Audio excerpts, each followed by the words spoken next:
A woman should soften but not weaken a man. Beauty has no obvious use, nor is there any clear cultural necessity for it. Yet civilization could not do without it. Being entirely honest with oneself is a good exercise. Everywhere I go, I find a poet has been there before me. He does not believe that does not live according to his belief. He that has eyes to see and ears to hear may convince himself that no mortal can keep a secret. If his lips are silent, he chatters with his fingertips. Betrayal oozes out of him at every pore.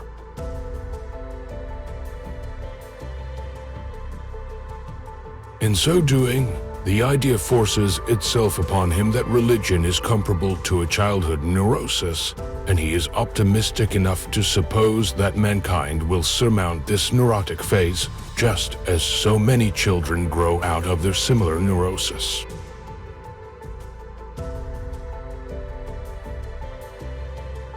In the depths of my heart, I can't help being convinced that my dear fellow men, with a few exceptions, are worthless.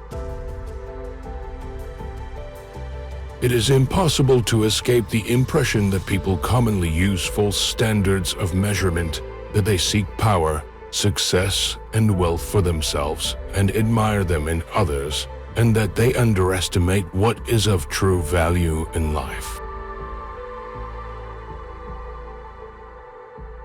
It is that we are never so defenseless against suffering as when we love, never so helplessly unhappy as when we have lost our loved object or its love.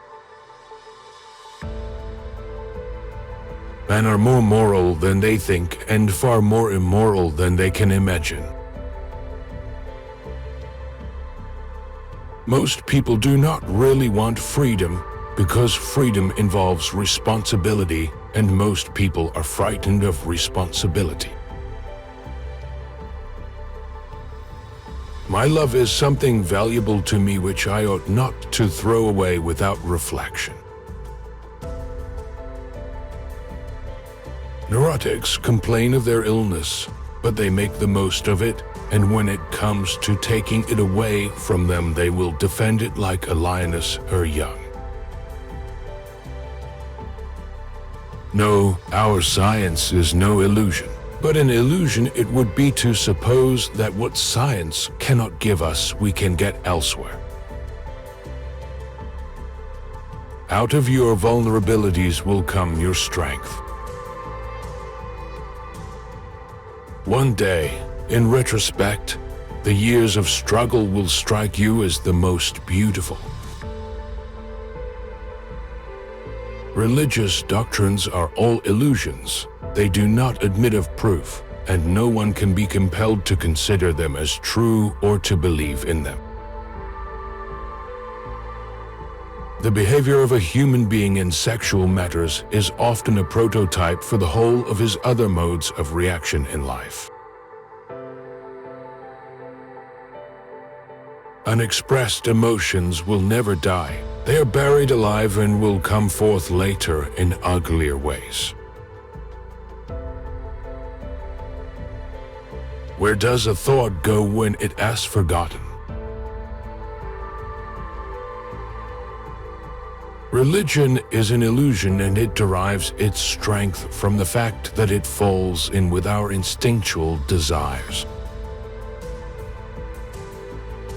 The intention that man should be happy is not in the plan of creation. The virtuous man contents himself with dreaming that which the wicked man does in actual life. We are never so defenseless against suffering as when we love. Where the questions of religion are concerned, people are guilty of every possible kind of insincerity and intellectual misdemeanor.